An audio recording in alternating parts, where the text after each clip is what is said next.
तो फिल्म की शुरुआत होती है और हमें रात का वक्त दिखाया जाता है।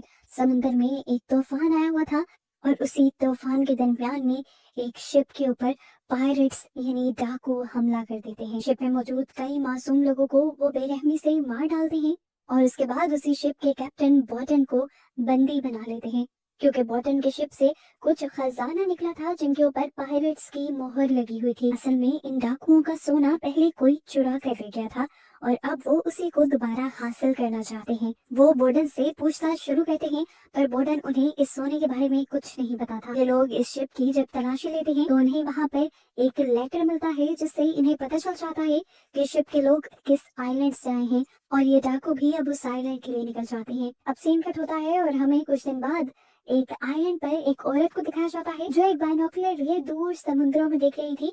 दरअसल वो अपने हस्बैंड के आने का इंतजार कर रही थी, जो लगभग 70 दिन से वापस नहीं लौटे थे। वो अब उदास होकर घर वापस आ जाती है और घर पर हम उसके बेटे को देखते हैं जो कि चल नहीं सकता। उसके बेटे के साथ साथ उसकी बहन भी इसी घर में रहती है और हमें पता चलता है कि वो जल्द ही इस घर से भागना चाहती है अपने एक दोस्त के साथ, और इस चीज की एर्सल को दूर दूर तक खबर नहीं है। अब रात होने पर एर्सल की बहन एलिजाबेथ अपनी बहन के लिए एक लेटर लिखती है और घर से भागने की तैयारी में लग जाती है, जबकि दूसरी तरफ हमें उसके दोस्त को दिखाया जाता है जो अब उसी जगह पहुंच गया था जहां पर उसने एलिजाबेथ को भी आने का कहा था। लेकिन एलिजाबेथ के आने से पहले ही यहाँ पर कुछ अजीबोगरीब दिखने वाले लोग उसके पास आते हैं, जिनके बिहेवियर से साफ लग रहा है कि वो उस लड़के को नुकसान पहुंचाने आए हैं। पर वो क्या करते हैं उसके साथ ये नहीं दिखाया जाता और सीन यहाँ से कट होकर दोबारा हम एलिजाबेथ को देखते हैं जो सामान उठाए अपनी बहन के रूम में आती है। अपनी बहन के बेटे को प्यार करने के बाद वो वहीं पर लेटर रखती है और जब घर से बाहर निकलती है तो ऊपर बोतलों की आवाज की वजह से एर्सल की आंख खुल जाती है। वो फौरन विंडो से बाहर देखती है कि घर का दरवाजा किसने खोला था, लेकिन वहाँ उसे एलिजाबेथ के बजाय एक अनजान आदमी चलते हुए नजर आता है। वो भाप गई थी कि जरूर कोई खतरा आने वाला है, इसीलिए उसने डोर अच्छी तरह लॉक कर दिया और उसके बाद सबसे पहले अपने बेटे को उठाते हुए उसने नीचे बेसमेंट के अंदर भेजा और फिर खुद वो एक बड़ी सी बंदूक लेकर दरवाजे पर खड़ी हो गई उस अनजान आदमी के आने के इंतजार में। इससे पहले कि सामने का दरवाजा खुलता, पीछे से कोई आकर उसके ऊपर हमला कर देता है। फिर उसके बाद सामने से भी आदमी आकर उसे मारने लग जाते हैं और ये लोग बहुत ज्यादा बेरहमी से उसे मारते हैं, जिसके बाद वही आदमी जो पहले एलिजाबेथ के दोस्त के साथ भी दिखाया गया था वो अब एर्सल के सामने आता है और उसे एक सोने का बिस्किट दिखाते हुए पूछता है, बताओ इसके साथ का बाकी खजाना कहाँ है। लेकिन एर्सल जवाब देती है, मैं किसी खजाने के बारे में कुछ नहीं जानती। और उसके इस जवाब के बाद स्काउट नामी उस आदमी को और भी ज्यादा गुस्सा आ जाता है और वो अपने आदमी को दोबारा से उसे मारने को कहता है। सुबह होने पर जब एलिजाबेथ वहाँ पहुंची जहाँ पर उसे उसके फ्रेंड ने पहुंचने को कहा था, तो अपने दोस्त की लाश देखकर वो वहीं पर टूट जाती है। और तभी इसी आइलैंड के किनारे पर हमें पायरेट्स का शिप रुकता हुआ दिखाई देता है। पायरेट्स का कैप्टन कॉनर अपनी बहुत सारी फौज को लेकर यहाँ पर आ पहुंचा था उसी सोने को ढूंढने के लिए। अब क्योंकि आइलैंड के भी लोग देख चुके थे कि ये लोग पायरेट्स हैं यानी डाकू हैं, तो वो जरूर उन्हें नुकसान पहुंचाएंगे। आइलैंड में जल्द ही एक अफरा तफरी मच जाती है और सारी औरतों को, बूढ़ों को और बच्चों को चर्च में जाकर छुपा दिया जाता, जबकि बाकी सारे लोग यहाँ पर वेपन्स लेकर खड़े हो जाते हैं। पायरेट्स की शिप्स को तबाह करने के लिए इनके पास कैनन्स थे बड़े बड़े, लेकिन इससे पहले कि ये लोग कैनन जलाते सामने पायरेट्स इनके ऊपर गोलियां चलाते थे। ये वो वक्त था जब गन्स नई नई इजाद हुई थी और इस आइलैंड के लोगों को गन्स के बारे में पता भी नहीं था। एलिजाबेथ जो दूर से ही सब कुछ देख चुकी थी वो घबरा कर वहीं पर छुप जाती है। अब कॉनर यहाँ आकर सब लोगों से पूछने लग जाता है कि बॉर्डन का घर कौन सा है। उसकी ये बात सुनकर सारे अजीबोगरीब रिएक्शन देते हैं और कहते हैं कि तुम एक नॉर्मल सी मछली पकड़ने वाली लड़की को पकड़ने के लिए इतनी सारी फौज लेकर आए हो। तो यहाँ कॉनर सबसे कहता है, तुम लोगों को आज तक झांसे में रखा गया है, वो कोई आम लड़की नहीं है। इससे पहले कि वो कुछ और भी कह पाता, यहाँ पर स्कॉट आ जाता है जिसने पहले से ही एर्सल पर हमला कर उसे बंदी बना लिया था।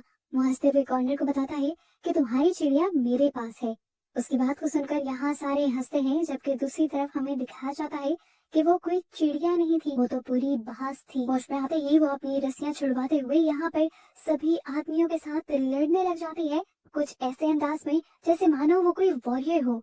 वो एक के बाद दूसरे आदमी को मारते हुए उसे घर की खिड़की तोड़कर बाहर भी आती है और फिर उसे इतने पंच करती है कि वो बेचारा जान से ही हाथ धो बैठता है। लेकिन एर्सल का जुनून कम नहीं होता, वो फिर भी उसे इतना मारती है कि उसका चेहरा क्रैश हो जाए। इस टाइम उसकी अपनी हालत भी बहुत ज्यादा खराब थी। अब वो घर के अंदर आकर बेसमेंट से अपने बेटे को निकालती है और उसे कहती है, परेशान मत होना, यहाँ पर सब कुछ ठीक है। इतनी बड़ी लड़ाई के बाद भी वो इस तरह नॉर्मल थी जिस तरह कुछ हुआ ही ना हो। अचानक ही यहाँ पर प्रीस्ट आ जाते हैं जो एरसेल से कहते हैं कि तुम्हारे पीछे कुछ बहुत ही खतरनाक लोग यहाँ पर आ गए हैं, वो तुम्हें लिए बगैर यहाँ से जाएंगे नहीं और इस चक्कर में उन्होंने गांव के बहुत से लोगों को मार दिया है। ये सुनते हुए एरसेल कहती है कि मुझे मेरे बेटे को लेकर फिर तो यहाँ से फौरन जाना चाहिए, पर प्रीस्ट कहते हैं नहीं, इस तरह यहाँ और तबाही होगी, तुम अपने बेटे को यहाँ से निकालो और इन सबको रोकने की कोशिश करो। इस बात पर एरसेल अब खामोश हो गई थी। इस सब के दौरान उसे ये भी पता चल जाता है कि उसकी बहन रात में भाग गई थी। एरसेल जानती थी कि जरूर वो भी अब खतरे में होगी, इसलिए वो प्रीस्ट से कहती है, प्लीज आप मेरे बेटे को लेकर यहाँ से निकलें, मैं अपनी बहन को ढूंढ कर आती हूँ। हाथ में चाकू लिए वो जल्दी से आगे बढ़ रही थी, उसी जगह की तरफ जा रही थी जिस जगह के बारे में एलिजाबेथ ने लेटर में बताया था। दिखाया जाता है कि उसी रास्ते से एलिजाबेथ भी घर वापस आ रही थी, लेकिन अचानक ही कोई पीछे से उसके मुंह पर हाथ रख लेता है और वो बहुत ज्यादा घबरा जाती है। लेकिन ये एरसेल ही थी जो उसे गले लगाती है और उसे रिलैक्स करती है। रोती हुई एलिजाबेथ उसे बताती है कि इन लोगों ने मेरे दोस्त को मार दिया। दूसरी तरफ हमें एरसेल के घर को दिखाया जाता है। एरसेल को ढूंढते हुए लोग उसके घर तक पहुंच चुके थे, लेकिन यहाँ पर एरसेल को ना देखकर उन्हें बहुत ज्यादा गुस्सा आता है। फिर वो घर की तलाशी लेना शुरू करते हैं और यहाँ उन्हें अपना खजाना भी नहीं मिलता, जिसकी वजह से कॉर्नर गुस्से से पागल होने लगता है। वो घर से बाहर आता है और घर से दूर जाती हुई व्हील चेयर के निशान दिखा है। उसे याद आया था कि एरसेल का बेटा चल नहीं सकता। वो अपने लोगों को इसी व्हील चेयर के निशानों का पीछा करने को कहता है, क्योंकि उसे लग रहा था कि एरसेल अपने बेटे को लेकर यहाँ से भाग चुकी है, जबकि उस रास्ते पे तो प्रीस्ट और उसका बेटा ही थे। उनकी व्हील चेयर इस टाइम एक गड्ढे के अंदर फंसी हुई थी, जिसे अब वो प्रीस्ट निकाल नहीं पा रहे थे। अभी ये एक मुसीबत से निकले नहीं थे कि दूसरी मुसीबत की आवाज इन्हें सुनाई देने लगी। कोई तेजी से इनकी तरफ बढ़ रहा था। वो घबरा जाते हैं, पर पता चलता है ये एरसेल और एलिजाबेथ थे। एरसेल जल्दी से यहाँ आकर अपने बेटे को निकाल लेती है और फिर यहाँ पर छुपाई हुई अपनी एक छोटी सी लकड़ी की बनी हुई राफ्ट निकालती है। उस राफ्ट पर वो अपनी बहन और अपने बेटे को बिठा देती है और उन्हें नदी पार करने को कहती है। नदी पार करने के लिए उसने नदी के आर पार पहले से ही एक रस्सी लगाई हुई थी। उसने उनको वहां जाकर छुपने को कहा और साथ में ये उम्मीद भी थी कि जल्द ही मैं तुम्हें लेने के लिए वापस आ जाऊंगी। इतनी ही देर में हम देखते हैं कि कॉर्नर और उनके सभी लोग भी वहां पर पहुंच जाते हैं जहाँ पर ये लोग व्हील चेयर छोड़ कर गए थे। व्हील चेयर को देखकर कॉर्नर को पता चल जाता है कि ये लोग ज्यादा दूर नहीं होंगे। वो अब यहाँ पर मौजूद निशानों का पीछा करने लगते हैं और हमें दिखाया जाता है कि नदी के उस किनारे पर अब सिर्फ प्रीस्ट ही बचे हुए थे। ये तीनों तो वहाँ से दूसरे किनारे की तरफ निकल गए थे। अब प्रीस्ट बेचारे इनको बचाने के लिए अपनी जान का दांव खेल लेते हैं। कॉर्नर उन्हें मारता नहीं है, बस उन्हें धमकी देने के लिए उनकी टांग पर बंदूक चला देता है, लेकिन इसके बावजूद भी वो एरसेल और उसकी फैमिली के लिए कुछ भी नहीं बताते। तो अब कॉर्नर अपने लोगों को इस नदी को पार करने को कहता है। उसके लोग नदी में उतरते तो हैं, लेकिन नदी को पार नहीं कर पाते, क्योंकि नदी में बहुत सारे मगरमच्छ थे जो उनके ऊपर अब हमला कर चुके थे और उन्हें मार चुके थे। खैर, जो लोग नदी को पार कर चुके थे उनका सामना करने के लिए एरसेल यहाँ पे रुक जाती है और अपनी बहन और अपने बेटे को यहाँ से भेज देती है। इन सब लोगों के पास हालांकि मॉडर्न वेपन्स थे, जबकि एरसेल के पास सिर्फ एक ही चाकू था और वो उसी एक चाकू से इन सब से ऐसा लड़ती है कि सभी को धूल चिढ़ा देती है और सबको मार डालती है। दूर दरख्त के पीछे छुपे हुए उसकी बहन और बेटा जब ये सब देखते हैं तो वो भी शॉक रह जाते हैं और तभी उसे दूर से एक आवाज सुनाई देती है जो पायरेट कैप्टन की थी। वो उससे कहते हैं, बहुत हो गया ये तमाशा, मैं और ये चूहा बिल्ली का खेल नहीं खेलूंगा। तुम रात को अपने घर मेरा पूरा खजाना लेकर आओगी और उसके बदले मैं तुम्हारे हस्बैंड की जान छोड़ दूंगा। अब जैसे ही एरसेल को ये पता चलता है कि उसका हस्बैंड इन लोगों की कैद में है, तो वो ज्यादा कुछ कह भी नहीं पाती और बस पायरेट्स की लैंग्वेज में हाँ बोल देती है। जिसके बाद वो अपने बेटे और बहन को लेकर एक ऐसी खुफिया गार के अंदर आ जाते हैं जिसके बारे में कोई भी नहीं जानता था, और इस गार के अंदर सारी शिप से रिलेटेड चीजें रखी हुई थी और ये गार किसी और का नहीं बल्कि एरसेल का ही सेट किया हुआ था। अभी तक उसकी बहन और उसका बेटा बहुत ही ज्यादा कंफ्यूज थे। वो उससे पूछते हैं, आखिर वो सब तुमने कैसे किया, उन सबको तुमने कैसे हराया। एरसेल भी अब उनसे ज्यादा अपनी सच्चाई नहीं छुपाती और बता देती है कि मैं भी कभी अपनी शिप की कैप्टन हुआ करती थी, लेकिन सालों पहले जब एक मर्तबा हम समुद्र में अपना सफर कर रहे थे तब कॉर्नर और उसके साथी लुटेरों ने हम पर हमला कर दिया। हालांकि उस वक्त मैं बहुत छोटी हुआ करती थी, पर फिर भी मैं बहादुरी से लड़ रही थी। उस सब के बावजूद वो लुटेरे बहुत ज्यादा थे और उन्होंने मेरी शिप के सभी लोगों को मार डाला, जिसके बाद वो मुझे अपने साथ ले गए। वक्त गुजरा और मैं उन्हीं के साथ पलती बढ़ती रही, उन्हीं के क्रू का एक हिस्सा बन गई। उन्होंने ही मुझे लड़ने की ट्रेनिंग दी थी और यही वजह है कि आज मैं अकेली इन सब का मुकाबला कर पा रही हूँ। पर मेरा यकीन मानो, जब से मेरी शादी हुई तो मैंने ये सब कुछ छोड़ दिया। लेकिन अब ये लोग इस सोने के पीछे यहाँ आ गए हैं। है इसके बाद वो अपने प्लान के ऊपर काम करना शुरू कर देती है और रात होने पर वो अपनी बहन से कहती है कि अगर मैं ज्यादा देर तक ना वापस लौटूं तो तुम मेरे बेटे के साथ इस शिप में बैठकर भाग जाना और मेरी टेंशन तो बिल्कुल मत लेना, मैं तुम्हें ढूंढ ही निकालूंगी और तुम्हारे पास वापस जरूर लौटूंगी। इसके बाद वो अपने हथियार लेकर यहाँ से निकल जाती है, जबकि बॉर्डन को अब उसके घर पर लाया जाता है। बॉर्डन जब अपने घर के बाहर खून देखता है तो तड़प जाता है, क्योंकि उसे लग रहा था कि इंसानों ने उसके बेटे को मार दिया। ठीक इसी टाइम पर हम देखते हैं कि कॉर्नर के साथ ही कॉर्नर को समझा रहा था कि कुछ भी बुरा करने की इस आदमी के साथ जरूरत नहीं है, हमें बस अपना सोना चाहिए, जिसके बाद हम यहाँ से निकल जाएंगे। उसे डर था कि कहीं कॉर्नर एरसल से अपना बदला लेने के लिए उसके हस्बैंड को न मार दे, क्योंकि पास्ट में एरसल ने धोखा देकर शादी कर ली थी। यहाँ अब एरसल के घर के बाहर शाम से रात हो जाती है और एरसल नहीं लौटती। उसका हस्बैंड भी थक जाता है और ये सब लोग इंतजार करते रह जाते हैं और अचानक वो एक कुएं के पीछे से निकलती है, एक सुरंग वाले रास्ते से, और निकलते ही यहाँ एक एक करके सभी लोगों को खामोशी से मारना शुरू कर देती है। इसके बाद वो एक और सुरंग के रास्ते से होते हुए अपने घर के अंदर चली जाती है और अपने हस्बैंड से मिलती है। उसके हस्बैंड इस टाइम रो रहा था, उससे माफी मांग रहा था। वो कहता है कि ये सब मेरी वजह से हो रहा है, हमारी फैमिली मेरी वजह से मुश्किल में है, क्योंकि मैं सोने का एक पीस चुरा कर शिप में चले गया था, लेकिन मेरा यकीन मानो ये सब मैं अपनी बेटी के लिए कर रहा था। उसका इलाज पॉसिबल था, लेकिन रास्ते में ही इन लुटेरों ने मुझ पर हमला कर लिया और वो अब तुम्हारे पीछे पड़ गए। यहाँ अरसल उसे यकीन दिलाती है कि उनकी फैमिली को कुछ नहीं होगा। वो उसको खोलने की कोशिश करती है तो पता चलता है कि उसकी जंजीरों को तो तालों से बांधा गया था।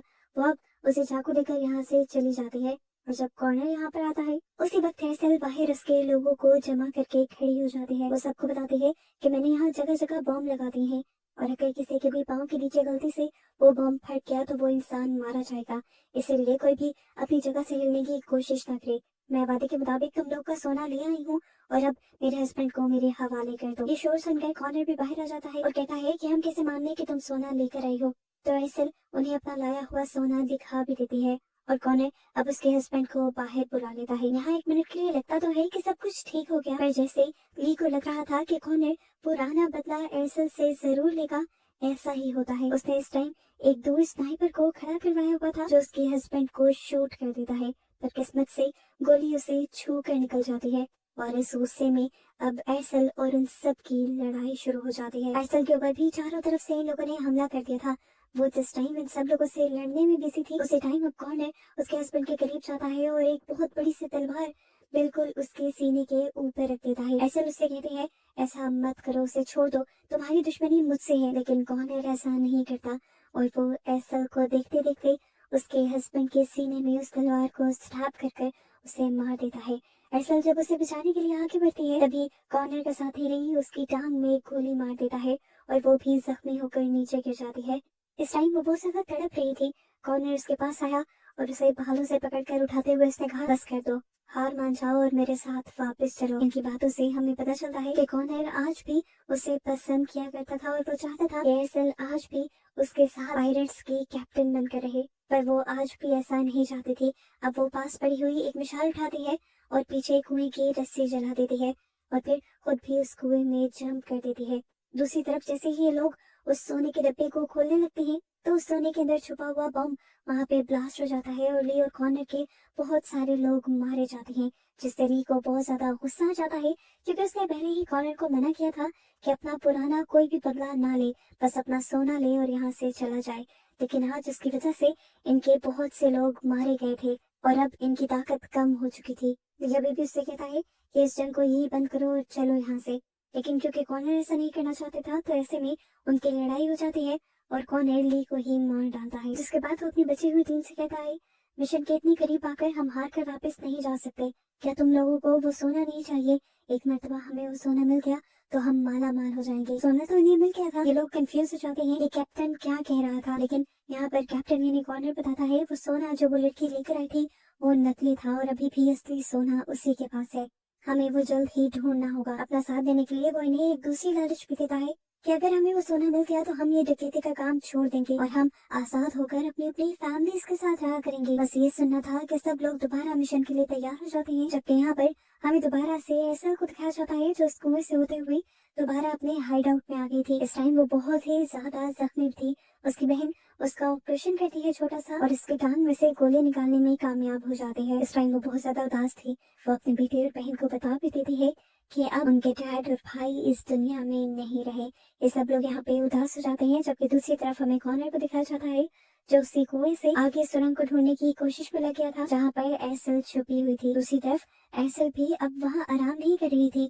उसने भी लड़ने की पूरी तैयारी कर ली थी क्योंकि वो जानती थी कि ये जंग तभी खत्म होगी जब या कॉर्नर मरेगा या वो। इस जंग में अब उसका बहन और बेटा भी साथ देने के लिए तैयार हो जाते हैं। अब ये लोग जैसे ही इस सुरंग के अंदर पहुंचते हैं, छुपी हुई एसल इन सबको अपनी बंदूक से शूट करने लगती है और एक एक करके सबको मार देती है। जब आदमी बहुत ही कम बचते हैं तो कॉर्नर से कहता है, इतनी बुज़दिली कैसी, छुपके क्यों लड़ रही हो, बाहर आओ और मेरे साथ फाइट करो। उसकी बात सुनकर एसल बाहर निकल आती है और यहाँ मौके का फायदा उठाकर एलिजाबेथ अपनी बहन के बेटे को लेकर यहाँ से जाने ही वाली होती है कि उनके ऊपर कोई हमला कर देता है, उन्हें कोई रोक लेता है। लेकिन यहाँ पर बच्चा होशियारी दिखाता है और अपने हाथ में मौजूद चाकू उसके बाजू में स्टैब करते हुए खुद को और अपनी आंटी को बचा लेता है। अब वो आदमी जिसको उन्होंने जख्मी किया था वो उसका पीछा नहीं छोड़ता। वो दोबारा उनके जब पीछे पड़ जाता है तो एलिजाबेथ यहाँ पर एक रस्सी खींचते हुए उसमें से निकलता हुआ तीर उसके ऊपर छोड़ देती है। जब वो आदमी जख्मी हो जाता है तो एलिजाबेथ उसके करीब जाती है और देखती है कि उसके गले में वही लॉकेट था जो उसने अपने फ्रेंड को दिया हुआ था। ये देखकर वो समझ गई थी कि किसी ने उसके फ्रेंड को मारा था। उसके अंदर बदले की आग इतनी बढ़ जाती है कि वो इस लॉकेट को छीनते हुए उस आदमी को मार देती है। जबकि दूसरी तरफ अब दोबारा हमें एसल को और कॉर्नर को दिखाया जाता है जो लड़ते लड़ते बाहर आ गए थे और यहाँ इनको लड़ते हुए रात से सुबह भी हो गई थी, लेकिन कोई भी हार मानने वाला नहीं था। कॉर्नर ने अर्सल को बहुत ज्यादा जख्मी कर दिया था और बार बार वो उससे कह रहा था कि हार मान ले, पर अर्सल ने कहा कि हार मानने से अच्छा मुझे मरना कबूल है। वो अब उसके सीने में स्टैब करने ही वाला था कि पीछे से एलिजाबेथ ने अपनी बहन को बचाने के लिए आकर कॉर्नर को शूट कर दिया। अर्सल भी अब मौके का फायदा उठाकर कॉर्नर को पेट में स्टैब करती है और फाइनली उसकी मौत के साथ ये लड़ाई यहाँ खत्म हो जाती है।